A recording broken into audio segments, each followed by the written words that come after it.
अस्सलामुअलैकुम। Stenographer Mohammad Asif. I hope कि आप सब खैरियत से होंगे। पिटमैन शॉर्ट हैंड के हवाले से आज मैं आपको कॉम और डॉट के मतलब बताऊंगा जो शॉर्ट हैंड में इंतहाई अहम किरदार अदा करते हैं, जिससे हमें शॉर्ट हैंड की आउटलाइंस हैं जो बिगनिंग में स्टार्ट होने वाले डॉट की सूरत में कॉम और डॉट को बतौर इस्तेमाल किया गया है। शॉर्ट हैंड के अंदर मेरे पास ऑप्शन नंबर 73 है, प्रीफिक्सेस।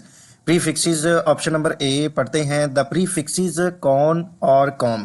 तो एक प्रीफिक्सेस कॉन और कॉम दे दिया गया है, इज एक्सप्रेस्ड बाई और डॉट, एक डॉट की सूरत में जाहिर होता है, written first at the beginning of an outline. तो ये शुरू में जाहिर होने वाला, किसी आउटलाइन के शुरू में आने वाला ये डॉट है, एज शोन, जो जाहिर होता है in words beginning with the con और कॉम डॉट।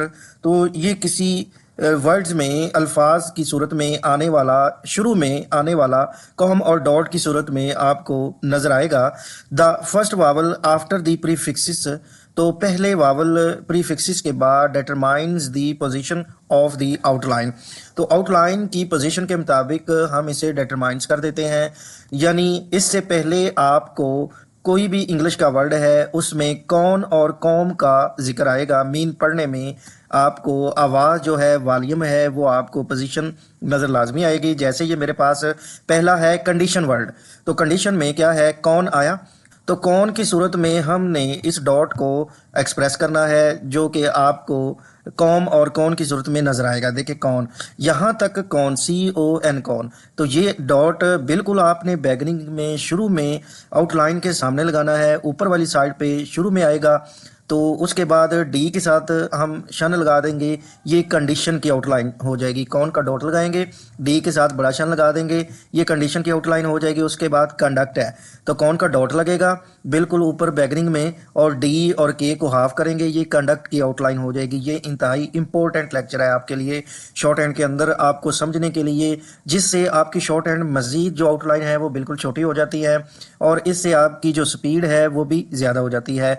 बहुत बहुत इंपॉर्टेंट ये लेक्चर है। उसके बाद कॉन्फिडेंट है, तो कॉन्फिडेंट के लिए एफ लगाएंगे, कौन का डॉट लगाते हुए, डी और एन हाफ करके एन क्यू को लगाएंगे। याद रखें पहले ये आउटलाइन आपने इसको लिखना है, उसके बाद आपने ये डॉट लगाने हैं। ये कौन, कॉम और ये डॉट जितने भी है ना, पहले आपने आउटलाइन इसको लिखना है। ये जितनी, ये कंडीशन वाली, कंडक्ट वाली या कॉन्फिडेंट वाली, पहले आपने एफ और डी हाफ करके यानी कि ओको लगा के फिर आपने कौन का डॉट लगाना है। ये जितने भी डॉट है, ओवरऑल जितने भी कौन और कॉम के डॉट आएंगे, आपने इसको बाद में लगाना होगा, लेकिन स्टार्टिंग में लगाना है। इस चीज़ का आपने ख्याल रखना है, ठीक है। उसके बाद कॉन्फिडेंस है, तो एफ डी के साथ एन वाली साइड पे सर्कल लगेगा, कौन का डॉट लग जाएगा, कॉन्फिडेंस की आउटलाइन हो जाएगी। उसके बाद मेरे पास कनेक्ट है, के को हाफ करेंगे, कौन का डॉट लगेगा। कितना ये मज़ा आ रहा है, छोटी छोटी आउटलाइन हो रही हैं। उसके बाद कनेक्टेड है, तो आप के पूरा और टी को हाफ करेंगे, कनेक्टेड की आउटलाइन हो जाएगी। उसके बाद ये कनेक्शन है, तो आप के साथ शन नीचे वाली साइड कौन का डॉट लगा देंगे, ये कनेक्शन की आउटलाइन हो जाएगी। उसके बाद कंसीडर है, तो SR सीरी कंसीडर के लिए आप कौन का डॉट लगा देंगे। इसी तरह कंसीडरेबल के लिए BL सीरी लगा देंगे, और कंसिडरेशन के लिए आप डी के साथ क्या करेंगे, शन लगा देंगे और ऊपर कौन का डॉट लग जाएगा। इसी तरह ये कंसीडर्ड है, आप हाफ कर देंगे, कौन का डॉट लगेगा। कंसीडरिंग के लिए एंग लगा देंगे, और कंटेंट के लिए आप टी को हाफ करेंगे और कौन का डॉट लगा देंगे। कंसिक्वेंटली के लिए सर्कल क्वा और एन के इक्वल लगाते हुए एल अपवर्ड वाई का डॉट और कौन का डॉट लगा देंगे स्टार्टिंग में। उसके बाद कंफर्टेबल की आउटलाइन है, FR सीरी को हाफ करते हुए BL सीरी और कौन का डॉट लगा देंगे। कंफर्टेबल आउटलाइन के बाद मेरे पास कंटेंट्स है, तो टी के साथ एन वाली साइड पे है सर्कल और कौन का डॉट लगा के कंटेंट्स की आउटलाइन हो जाएगी। उसके बाद कंटिन्यू है, आपने टी के साथ एन की होकर और यू साथ डिफ्थोंग ज्वाइन करके कौन का डॉट लगा देना है स्टार्टिंग में, ये कंटिन्यू की आउटलाइन हो जाएगी। उसके बाद कंटिन्यूड के लिए आपने टी, एन और डी को पूरा डालना है, ठीक है, तो ये कंटिन्यूड की आउटलाइन हो जाएगी। उसके बाद कन्वेंशन है, उसके बाद कन्वेंशन है, तो कन्वेंशन के लिए आपने VN के साथ बड़ा शन और कौन का डॉट लगा देना है, कन्वेंशन की आउटलाइन हो जाएगी। उसके बाद कॉन्ट्रैक्ट है, contract above the line TR सीरी और के को हाफ करेंगे, कौन का डॉट लगा देंगे, कॉन्ट्रैक्ट की आउटलाइन हो जाएगी। आई होप कि आपको इन सब की समझ आ रही होगी। अगर आपको किसी आउटलाइन या किसी फ्रेजेस की समझ नहीं आती किसी भी रूल्स की समझ नहीं आती तो आप मेरे व्हाट्सएप पे कॉन्टैक्ट करके मुझसे पूछ सकते हैं। आगे मेरे पास कंसर्न है तो एस सर्कल आर डाउनवर्ड के साथ एन की हुक, और ये आप कौन का डॉट लगा देंगे। कंसर्न के बाद कंसर्न की आउटलाइन है, इसको हाफ करते हुए आर डाउनवर्ड को एन की हुक लगाएंगे और कौन का डॉट लगा देंगे। उसके बाद कंस्ट्रक्शन है, इसी तरह एस आर वाली सर्कल पे टी और के साथ बड़ा शन लगाएंगे और कौन का डॉट लगा देंगे, ये कंस्ट्रक्शन की। उसके बाद कन्वर्जेशन के लिए आप वी आर सीरी के साथ जीशन की मरोड़ी और कौन का डॉट लगा देंगे, ये कन्वर्जेशन की आउटलाइन हो जाएगी, है ना सारी मजे की आउटलाइन। उसके बाद कंट्रेरी है, टी आर सीरी के साथ आर अपवर्ड टी और कंट्रेरी कौन का डॉट लगा देंगे। उसके बाद कंपनी है तो कंपनी के लिए आप पी और एन लगा देंगे, वाई का डॉट लगा देंगे एट द एंड, और कॉम आया है इस तरह डॉट लगा देंगे। उसके बाद कमेटी है, टी के साथ सिर्फ कॉम का डॉट लगा देंगे, बाकी ये वावल लगाने की जरूरत नहीं है। उसके बाद कॉमन है, सिर्फ एन के साथ आपने क्या लगाना है, शुरू में कॉम का डॉट, ठीक है। उसके बाद कम्युनिकेशन है, कम्युनिकेशन के लिए आपने क्या करना है, कॉमन और केशन लगाना है, ये कम्युनिकेशन की आउटलाइन हो जाएगी, ठीक है। उसके बाद कम्युनिटी है तो कम्युनिटी के लिए आपने एन पूरा और टी लगाते हुए कौन का डॉट लगाना है, ये कम्युनिटी की आउटलाइन हो जाएगी। ये कॉम और कौन डॉट ऐसी चीज़ है आपने लाजमी लगाना है, इसको आपने नहीं छोड़ना वरना आपसे आउटलाइन नहीं पड़ी जाएगी, ठीक है। आउटलाइन की आपको पहचान नहीं होगी। उसके बाद कंप्लाई है, पीएल सीरी के साथ आपने आई का डिप्थोंग और कॉम का डॉट लगा देना है। उसके बाद कंप्लीट है, पीएल सीरी को हाफ करेंगे, कॉम का डॉट लगा देंगे, कंप्लीट की आवाज़ आएगी क्योंकि पी को हम हाफ कर रहे हैं ना। इसी तरह कंप्लीटली के लिए आप क्या करेंगे, एल डाउनवर्ड कर देंगे, और कंप्लेंट के लिए आप पी को हाफ करते हुए एन की हुक लगाएंगे और डॉट भी लगा देंगे, लाजमी लगाएंगे। उसके बाद मेरे पास स्पेशल आउटलाइंस हैं, जैसे कि ये कॉमर्स है और कमीशन है। इसके लिए आपने क्या करना है, के साथ मोर्स यानी जो हमने ऑलरेडी सीखा हुआ है मर्सरी एस सर्कल लगा देंगे, कॉमर्स अबव दी लाइन आएगी। उसके बाद कमीशन है, ये स्पेशल वर्ड देने का उनका मकसद ये है, हालांकि इन दोनों में कॉम की आवाज़ आ रही है, ये कॉमर्स में भी और कमीशन दोनों वर्ड में, तो उनका देने का मकसद ये है तो आपने इन आउटलाइन को पूरा लिखना है, आपने या इन के साथ क्या करना है, कॉम और डॉट नहीं लगाना। इस वजह से इनको स्पेशल आउटलाइंस का नाम दे दिया गया है। कॉम और कॉमर्स में भी और कमीशन में भी, दोनों में आपने इसका कॉम का डॉट इस्तेमाल नहीं करना, ठीक हो गया। स्पेशल आउटलाइंस के बाद मेरे पास ऑप्शन नंबर बी है, जिसमें कॉन, कॉम, कम और कॉग, ये अगर वर्ड आ जाते हैं in the middle of a word, किसी लफ्ज़ के दरमियान में, आर फ्रेज, तो ये फ्रेज बन जाते हैं। इज एक्सप्रेस्ड, तो ये फ्रेज की सूरत में ज़ाहिर होंगे, बाय राइटिंग लिखे जाएंगे।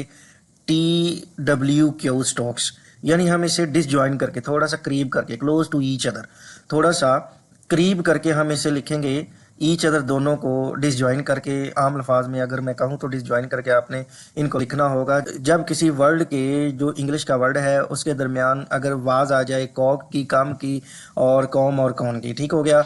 जैसे ये नीचे दिए गए वर्ड्स में से हम सीख सकते हैं। मेरे पास पहले है मिसकंडक्ट, अब देखें मिस, इसमें दरमियान में कौन आया है तो आपने क्या करना है, एम ए सर्कल और कौन, बेसिकली ये और एम दोनों का जो फासला है ये कौन को जाहिर करेगा, ठीक है। आपने क्या करना है, डी के साथ आपने के को हाफ कर देना है, ये मिसकंडक्ट की आउटलाइन हो जाएगी। उसके बाद डिसकनेक्ट है तो डिसकनेक्ट के लिए आपने D through the line, dis और कौन क्योंकि मिडल में आया है इस वजह से आपने एक्ट ज्वाइन करके डिस ज्वाइन करके, ठीक है, थोड़ा सा स्ट्रोक को क्लोज करके ईच अदर, ठीक है। तो आपने डिसकनेक्ट की आउटलाइन इस तरह सीख लेनी है। अगर आप इसकी ज़्यादा प्रैक्टिस करेंगे तो आपको बिल्कुल सही समझ आ जाएगी, ठीक हो गया। उसके बाद मेरे पास रिकंसिडर है तो रिकंसिडर के लिए आपने आर अपवर्ड एस सर्कल और डी के साथ डी आर सीरी लगाते हुए रिकंसिडर, आप देखें ना कौन, इनके दरमियान कौन का इस्तेमाल हुआ है तो ये रिकंसिडर की आउटलाइन हो जाएगी।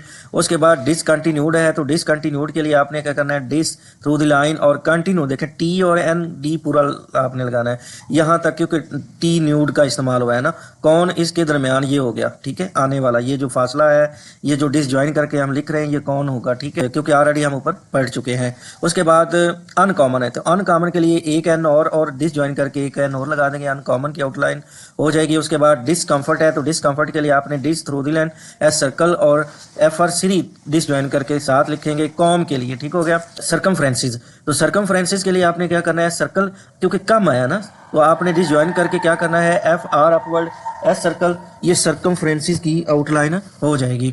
उसके बाद आउटलाइन है रिकॉग्नाइज, तो रिकॉग्नाइज के लिए आर आप वर्ड डिसजॉइन करके एन एस सर्कल लगा देंगे और आई का डिफ्थोंग भी लगाएंगे, रिकॉग्नाइज की आउटलाइन हो जाएगी। उसके बाद है आई एम कॉन्फिडेंट, तो आई एम के साथ देखें ये इस तरह की आउटलाइन है जो आती रहती हैं, तो आपने डिसजॉइन करके कॉन्फिडेंट की आउटलाइन कर देनी है, ठीक है। ये फ्रेजेस की सूरत में है, ठीक है। आई एम कॉन्फिडेंट और यू विल बी कंपेल्ड, तो यू विल बी की आउटलाइन और पी के साथ आपने एल डाउनवर्ड करना है, ये कंपेल्ड की आउटलाइन हो जाएगी, ठीक हो गया। आगे मेरे पास ऑप्शन नंबर 74 है, जिसमें हम ऑप्शन नंबर ए में पढ़ते हैं अकॉम और अकामो। अगर किसी वर्ड में या कोई इंग्लिश का वर्ड अकॉम और अकामो से स्टार्ट हो रहा हो या इसमें वर्ड इंग्लिश अकॉम और अकामो आ जाए तो उस वक्त इज एक्सप्रेस्ड बाय के, तो हम उसे के की सूरत में जाहिर करते हैं, एक्सप्रेस करते हैं, जैसे आइदर ज्वाइंड, तो या तो फिर हम उसे ज्वाइन करते हैं बतौर की सूरत में, यानी डिसजॉइन करते हैं। Are disjoined always in the first position, तो ये जो डिसजॉइन होगी हमेशा फर्स्ट पोजीशन में हम इसको डिसजॉइन करके लिखेंगे। वो जो के होगा ना हम डिसजॉइन करके लिखेंगे, कौन वाला, अकॉम और अकामो वाला, तो वो हम डिसजॉइन करके हमेशा फर्स्ट पोजीशन में उसको जाहिर करेंगे, ठीक हो गया। जैसे ये मेरे पास अकम्पलिश है, तो अकम्पलिश के लिए आप फर्स्ट प्लेस से स्टार्ट करते हुए PL3 और इश ज्वाइन कर देनी है अकम्पलिश के लिए, और क्योंकि ये इजीली PL3 ज्वाइन हो जाती है इस वजह से ना इन्होंने डिसजॉइन नहीं किया। लेकिन आगे देखते हैं अकम्पलिश्ड, तो अकम्पलिश्ड के लिए आपने इश को हाफ कर देना है, अकम्पलिश की आउटलाइन पूरी और इश को हाफ कर देंगे, अकम्पलिश्ड की आउटलाइन हो जाएगी। उसके बाद अकोमोडेट है, अकोमोडेट के लिए आपको बता दिया गया था अगर अकामो वर्ड आता है या अकोम होता है तो आपने क्या उसको के जाहिर करना है, इस तरह का ये जो के है ना शॉर्ट हैंड के अंदर, तो आपने के को डिसजॉइन करके उसको लिखना होगा। अकामोडेट के लिए आप क्या करेंगे, फिर के को डिसजॉइन करेंगे, डेट डाल देंगे, ठीक हो गया, अकामोडेट की आउटलाइन हो जाएगी। उसके बाद कंपनी है, तो कंपनी के लिए आप क्या करेंगे, के साथ डिसजॉइन करके पी और एन की हुक लगा देंगे, कंपनी की आउटलाइन हो जाएगी। उसके बाद मेरे पास ऑप्शन नंबर बी है intro, is expressed by NTR mean enter, जब एन को डबल कर देंगे इसमें नटर की आवाज़ आएगी, NTR की आवाज़ आएगी, तो उस वक्त इंट्रो को हम कैसे इस्तेमाल करेंगे, तो always in the third position, तो इस तरह का जो आ जाए तो आपने हमेशा क्या करना है, आउटलाइन को आपने जो स्टॉक है उसको आपने थर्ड पोजीशन में लाना है। जैसे कि ये इंट्रोड्यूस्ड है, तो यहाँ पे इंट्रो देखे आया ना, तो आपने NTR करते हुए यानी डबल करते हुए आपने डी के साथ through the line mean third position पे लाते हुए आपने सर्कल लगा देना इंट्रोड्यूस, और इंट्रोड्यूस्ड के लिए आपने क्या करना है, इसको आपने SD लूप कर देना, और इंट्रोड्यूसिंग के लिए आपने इंग ज्वाइन कर देना है, ठीक हो गया। उसके बाद ऑप्शन नंबर मेरे पास सी है मैग्ना और मैग्नी। कुछ ऐसे वर्ड आते हैं जैसे मैग्नीट्यूड, मैग्निफिशेंट, तो उस वक्त ये जो वर्ड है उसने ये चीज़ें आपको पहले ही बता दी हैं ताकि आपको शॉर्ट हैंड लिखते हुए किसी चीज़ की भी परेशानी ना हो। जैसे ये मैग्ना वर्ड है, मैग्नी है और मैग्नी है। अगर ये word is expressed by disjoined M always in the first position, अगर किसी आउटलाइन में या किसी इंग्लिश के वर्ड में स्टार्टिंग में मैग्ना या एंड पे मैग्नी वर्ड आ जाए तो आपने क्या करना है, उसको डिसजॉइन करना है। जब आपने डिसजॉइन करना है तो उसको बतौर सिर्फ एम लिखना है और वो भी हमेशा फर्स्ट पोजीशन पे स्टार्टिंग में। जैसे ये मैग्नीमस ये वर्ड आया है मैग्नीमस, तो हमने एम को देखें डिसजॉइन किया ना एम, तो एम को डिसजॉइन करते हुए आपने एन और एम एन वाली साइड पे सर्कल लगाना है, मैग्नीमस होगी, ये मैग्नीमस की आउटलाइन हो जाएगी। उसके बाद मैग्निफिशेंट है तो आपने बतौर मैग्नी, ये हमने सीखा हुआ अगर वर्ड मैग्नी मैग्ना और मैग्नी आ जाए तो आपने क्या करना है, जस्ट एम एक्सप्रेस करना है, ठीक है, डिसजॉइन करके बतौर आपने ये कंसिडर करना है कि ये मैग्नी है, ठीक है। तो मैग्निफिशेंट के लिए आपने एम डिसजॉइन करके हुए फिशेंट लगा देना है, फैस सर्कल और एन को ऑफ करेंगे, फिशेंट की आउटलाइन हो जाएगी। उसके बाद मेरे पास ये मैग्नीट्यूड है, तो मैग्नीट्यूड के लिए देखें यही वो वर्ड आए हैं मैग्ना मैग्नी, तो हम इसे बतौर डिसजॉइन करते हुए एम एक्सप्रेस करेंगे और इसको फर्स्ट पोजीशन पे लाते हुए ट्यूड लगा देंगे, डिसजॉइन करके एम और ट्यूड का इस्तेमाल करेंगे, मैग्नीट्यूड की आउटलाइन हो जाएगी। उसके बाद मैग्नीटाइज है, तो मैग्नीटाइज के लिए देखिए MAGN मैग्नी तक आया है, तो हम बतौर एम एक्सप्रेस करते हुए फर्स्ट पोजीशन पे ट्यूज मैग्नीटाइज टाइज आया तो टी के साथ एस सर्कल और आई का डिफ्थोंग लगा देंगे, ये मैग्नीटाइज की आउटलाइन हो जाएगी।